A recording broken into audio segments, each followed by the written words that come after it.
우크라이나가 미국에서 지원받은 그 에이테크스로 또 러시아를 공격했다고 합니다.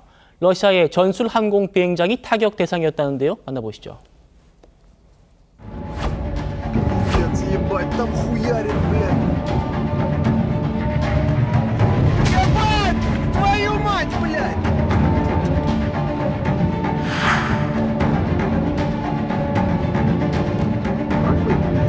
Ебать! Твою мать!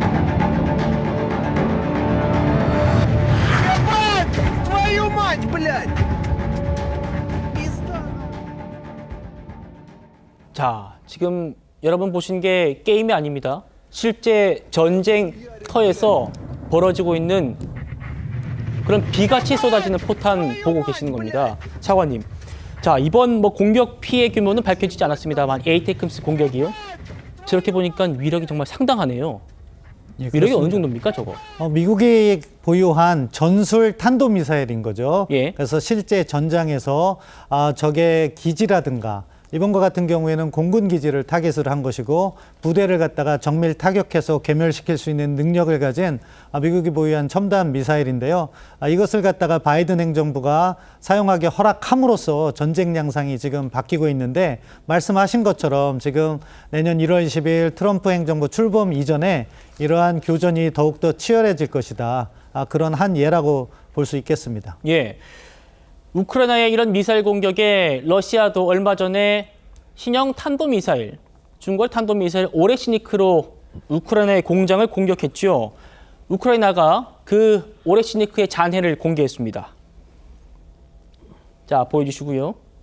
자, 푸틴이 이 오레시니크가 얼마나 강력한 무기인지 전 세계 어느 나라도 기존의 방공망으로는 대응할 수 없다. 이렇게 큰 자부심을 보였는데 그런데 차관님, 이번 공격이 생각보다는 좀 피해가 적었던 모양이에요. 미사일 공습으로 구덩이가 생겼는데 그 구덩이가 1.5m밖에 안 됐다는 겁니다.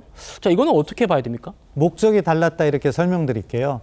앞서 에이테킴스는 전술 탄도미사일이라고 했잖아요. 실제 전장에서 적에게 타격을 주기 위한 미사일이고 사실 오레시니크는 전략미사일이에요. 핵탄두가 탑재돼야 되는데 저거를 왜 사용했냐? 푸틴이 핵무기를 사용할 수 있다는 말을 한 다음에 사용한 거예요. 그렇기 때문에 이것이 실제로 탄두가 탑재됐다기보다는 중거리 탄도미사일로서 핵무기를 사용할 수 있다는 전략 메시지를 전달한 것이고 실제 폭발력은 낮고 아마 탄두가 포함되지 않았을 가능성은 있는데 여러 개의 다탄두로 분리되는 모습을 보여줬기 때문에 푸틴이 원래 달성하려고 했던 목적은 달성했다. 저는 그렇게 평가합니다. 내가 저기 핵탄두만 실으면 어떻게 되는지 봐라. 방어하기 어려운 다탄두가 날아간다. 이 미사일의 장점은 마하 10까지 비행 속도가 나와요. 그러면은 우리가 가지고 있는 패트리엇 3라든가 이런 미사일 방어 체계로 막을 수가 없어요. 너무 빨라서. 예. 그렇기 때문에 푸틴이 이걸 자랑을 했는데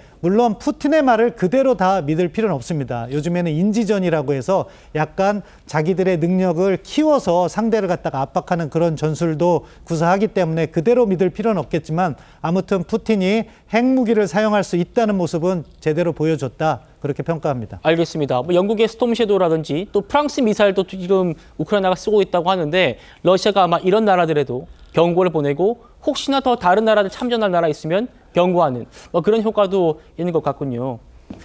지금 이렇게 전쟁이 격화하면서 러시아에 파병된 북한군 중에 500명이 대거 전사했다는 소식도 있었습니다. 우리 국방부 얘기 들어보시죠. 쿠르스크에서 북한군 500명이 사망했다는 보도가 있는데 관련 정보기관에서 그에 대해서 가능성에 대한 언급을 하신 것으로 알고 있고 저희는 그런 내용들을 같이 공유하면서 필요한 사항들을 확인하고 있습니다. 북한군이 다른 지역으로 이동했을 가능성이 있을까요? 현장에서 여러 가지 보도들이 있는 것으로 압니다. 하여튼 관련 내용에 대해서 가능성을 염두에 두고 저희가 예의주시하고 있습니다. 자, 차관님. 일단 미국 국방부는 북한군 500명 사망설에 대해서 확인이 불가능하다 이런 입장을 냈고 방금 전에 우리 국방부 대변인 얘기 들으셨습니다. 혹시 들으신 정보 있으신가요?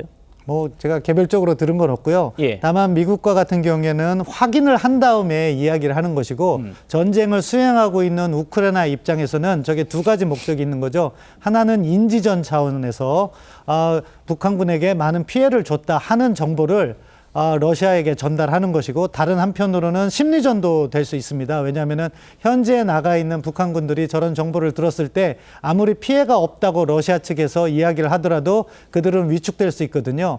그런 목적에서 사용하는 거기 때문에 우리가 있는 그대로 다 받아들일 필요는 없고 정보를 검증해보고 우리도 자체적으로 판단을 해야 된다고 보고요. 예. 미국은 그러한 차원에서 발언에 신중한 것 같습니다. 자, 차관님. 오늘 조금 전에 들어온 소식인데 북한이 개성공단 전력 공급용으로 우리가 지어줬던 송전탑을 철거하는 장면이 포착됐습니다. 이건 어떤 의미로 봐야 됩니까? 지금 북한은 적대적 두 개 국가론을 주장했잖아요. 김정은 위원장이. 그렇기 때문에 남북관계 단절을 갖다가 계속해서 보여주는 그런 일종의 심리전을 전개하고 있다고 봅니다. 이 모든 것이 사실 다 연결된 거거든요. 북한으로서는 러시아와의 협력을 통해서 미국으로부터의 제재를 이완시키고 또 러시아로부터 자신들이 필요한 원유라든가 식량이라든가 나아가서 군사 기술까지도 확보하겠다. 이런 쪽으로 방향을 확실히 잡고 나가는 것 같습니다. 알겠습니다.